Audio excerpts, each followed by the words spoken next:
Hi guys, இந்த வீடியோவில் நம்ம எதை பற்றி பார்க்க போகிறோன்னா செம்பருத்தி பூ டீ செய்வது எப்படின்னு இந்த வீடியோவில் பார்க்கலாம் வாங்க. அதற்கு முன்னாடி திஸ் வீடியோ ஸ்பான்சர் பை சென்ட்ரிவேஸ் ஆன்லைன். இந்த சென்ட்ரிவேஸ் ஆன்லைனில் போயிட்டு உங்களுக்கு தேவையான டாப் அண்ட் லேட்டஸ்ட் பொருட்களை வாங்கி ஒர்க்கான பொருட்களை வாங்கி யூஸ் பண்ணலாம். அதுக்கான லிங்க் கீழே டிஸ்கிரிப்ஷனில் இருக்குது. வாங்க வீடியோக்குள்ளே போகலாம்.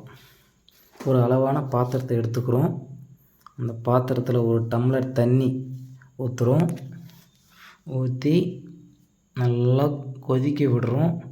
கொதிக்கிட்ட பின்னாடி நசுக்கி வச்ச இஞ்சி எடுத்து அதில் மிக்ஸ் பண்ணுறோம். ஏலக்காய் 2 சேர்த்துறோம்.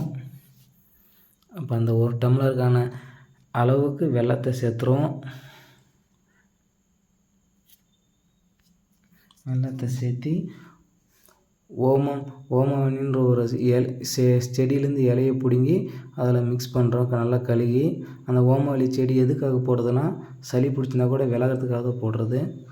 அப்போ அந்த செம்பருத்தி பூ செடியிலேருந்து பூவை பிடுங்கி நல்லா அந்த தண்டெல்லாம் எடுத்துட்டு இந்த பூவை மட்டும் நல்லா கழுவி நல்லா வாஷ் பண்ணி அதில் போட்டு விட்டோம்னா நல்லா அந்த கொதிக்க அந்த தன்மை கொதிக்க அந்த கலர் சேஞ்ச் ஆகும்.